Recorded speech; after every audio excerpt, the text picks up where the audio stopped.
Doctor Mohammad Yunus আমরা এই মুহূর্তে সবচেয়ে আলোচিত নাম। তিনি প্রায় ৩টি রাজনৈতিক দলকে সমানভাবে খেলছেন। একদিকে আওয়ামী লীগ, একদিকে বিএনপি, একদিকে জামাত।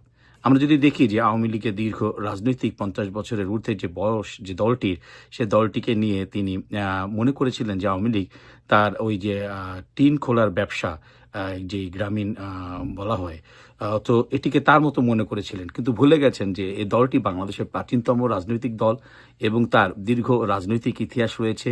এর আগে বহু পরাক্রমশালী রাজনীতিবিদদের এই দলটি কিন্তু হটিয়েছে। কাজেই তার রাজনৈতিক কৌশল আর টিনের বেড়া খুলে নেয়ার ব্যবসার কৌশল এক নয়। সেটি ডক্টর মোহাম্মদ ইউনুস বুঝতে শুরু করেছেন নভেম্বর মাস থেকে, যখন দেখেছেন যে তার মনে করেছিলেন একসময় বিশ্বের সমস্ত হাত তার উপরে রয়েছে। যখন এক এক করে সবকটি হাত চলে গেছে, তখন উনি বুঝতে পারলেন আওয়ামী লীগ কি, কাকে বলে এবং কত প্রকার। সবচেয়ে বড় ব্যাপার, আগে যিনি ৪ থেকে ৫টি ক্লাস নিতেন দেশের বাইরে যেয়ে, এখন তাকে বিশ্বের কোনো দেশই আর সেই ডাকার প্রয়োজনীয়তা বোধ করছে না। কেননা বাংলাদেশের মতো সবার কাছেই তার যে বৈশিষ্ট্য সেটি উন্মোচিত হয়ে গেছে। আওয়ামী লীগের কাছে তার রাজনৈতিক কৌশল ধরাশয়ী। এরই মধ্যে আওয়ামী লীগ, আপনারা জানেন যে যুক্তরাষ্ট্র, যুক্তরাজ্য সহ পশ্চিমা সব দেশের আনুগত্য পেয়েছে। ভারত এবং রাশিয়ার সমর্থন তো ছিলই। তাহলে বলতে পারেন বর্তমান পরিস্থিতিতে শেখ হাসিনার তেমন মুভমেন্ট নেই কেন? অত্যন্ত সঙ্গত কারণ এই মুভমেন্টই নেই। কারণ আপনারা জানেন যে বাংলাদেশের এক ধরনের সমস্ত অ্যাটেনশন রয়েছে বেগম খালেদা জিয়ার দিকে।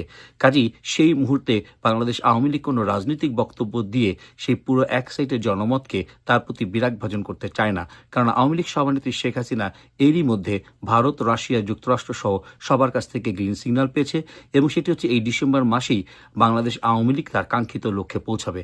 আপনারা দেখবেন যে ভোট বাতিলের কথা বারবার নিশ্চিতভাবে বলা হচ্ছিল, সেটি কিন্তু হয়ে গেছে এরই মধ্যে একটি প্রক্রিয়া। অর্থাৎ সেই ভোট স্থগিত যে একটি রিট করা হয়েছে এবং যিনি রিটটি করেছেন তার যদি একটু বিস্তারিত জানেন, এই ভদ্রলোক এর আগেও এ ধরনের কাজ করেছিলেন। 2014-19 সালে যখন কেউ আসেনি তখনও তিনি ছিলেন, 111-এর সময় তিনি ছিলেন। কাজে এই ভদ্রলোকটি এখনো পর্যন্ত কোনো রিটে হারেননি। কাজে বোঝাই যাচ্ছে কোনো একটি বিশেষ মহলের ইশারা পেয়েই তিনি এই রিটটি করেছেন, যেন দোষটি আইনগতভাবে দিক থেকে পার পাওয়ানো যায়। আপনারা দেখবেন বেগম খালেদা জিয়ার শারীরিক পরিস্থিতি নিয়েও ডক্টর মোহাম্মদ ইউনুস কম খেলাধুলা করছেন না। অর্থাৎ শেষে এসেও তিনি কি করলেন, এসএসএফ এবং পিজিআর করলেন বিশেষ গুরুত্বপূর্ণ ব্যক্তি দিয়ে। এবং উনি কি করলেন, উনি বললেন যে চাইলে তারেক রহমানও পাবেন এইটি মর্যাদা। কিন্তু এখানেও একটি ফাঁদ রয়েছে। অর্থাৎ আল্লাহ না করুক যদি খালেদা জিয়ার কিছু হয়, তখন কি আর তারেক রহমানের এই এসএসএফ এর মর্যাদাটি থাকবে কিংবা পিজিআর এর মর্যাদাটি থাকবে?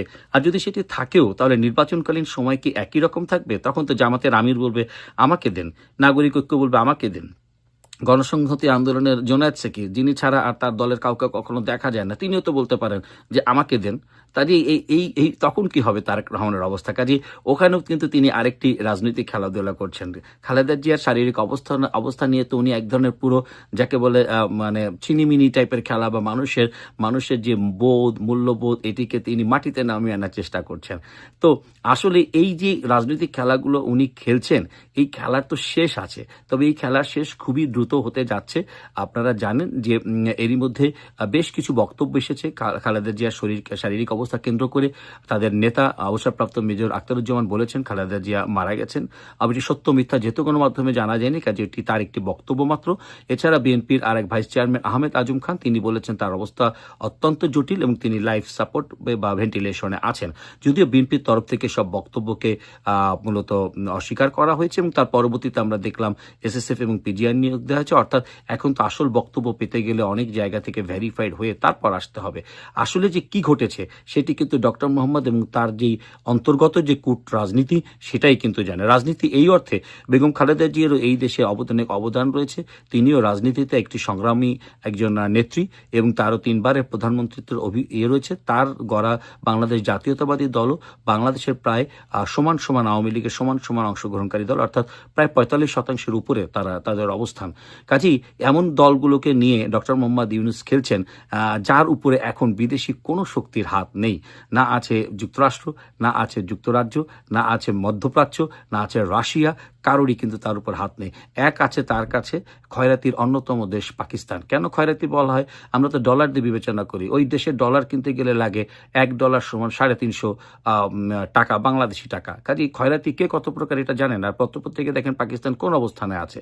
কাজেই তাদের উপর উপরে নির্ভর করে এখন চলছে আর কি এই ডক্টর মোহাম্মদ ইউনূস।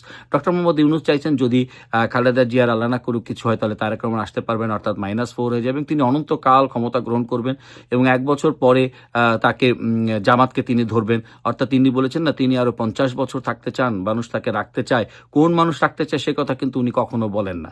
উনি আজ কিছু লোক কথা অলরেডি সোশ্যাল মিডিয়ায় বলা শুরু করেছে পাগলের সুখ মনে মনে। তো এখন আসলে যে কি ঘটতে যাচ্ছে এই খেলায় শেষ হাসিটা কে হাসবে, আওয়ামী লীগ না বিএনপি না রাজনীতি তা না জামাত, তা আপনাদের মতামত দিয়ে জানাতে পারেন এবং আসলে ডক্টর ইউনূসের পরিণতি কি ঘটবে সে সম্বন্ধেও আপনারা আপনাদের মতামত কমেন্ট সেকশনে জানাতে পারেন।